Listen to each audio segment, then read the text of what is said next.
रात गई बात गई का मतलब मुझे तब समझ में आया जब मेरे पति ने खुद डेमो दे के समझाया। मतलब रात को हमारी कितनी भी जोर से लड़ाई हो जाए, महाभारत हो जाए, महासंग्राम हो जाए, कमरा एकदम रणभूमि बन जाए, उसको सुबह याद ही नहीं होता कि रात को हुआ क्या था। हमारे ओपिनियंस नहीं मिल रहे होते, हमारी थिंकिंग नहीं मिल रही होती है, हम मतलब सब खत्म मतलब दी एंड, अब नहीं रहेंगे साथ में वाली स्टेज आ जाती है।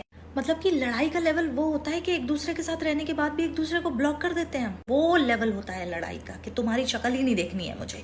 पर पता नहीं सुबह उसको क्या हो जाता है, सुबह वो ऐसे उठता है जैसे स्वर्ग से कोई परा उतरा हो धरती पे। मुझे कभी कभी लगता है कि ये मेरे अकेले का ही है, ये आदमी ऐसे ही होते हैं। मतलब मैं लड़ाई के बाद over thinking, stress, anxiety, depression, पूरा सब कुछ लेके उसके साइड में रो रही होती हूँ और वो मेरे बगल में कुंभकर्ण की तरह सो गया होता है। और सुबह उठ के वो इतना नॉर्मल बिहेव करता है, इतना नॉर्मल बिहेव करता है जैसे रात में हमने लड़ाई नहीं कीर्तन किया हो। मेरे दिमाग में रात भर इतनी बातें चल रही होती है ना, मुझे ऐसा लगता है कि सुबह होने दो फिर बताती हूँ उसको। पर क्या फायदा सुबह होने का, क्योंकि सुबह तो वो इतने हैप्पी जॉली मोड में उठता है कि भगवान को दया आ जाए उस पर कि इससे झगड़ा मत करो।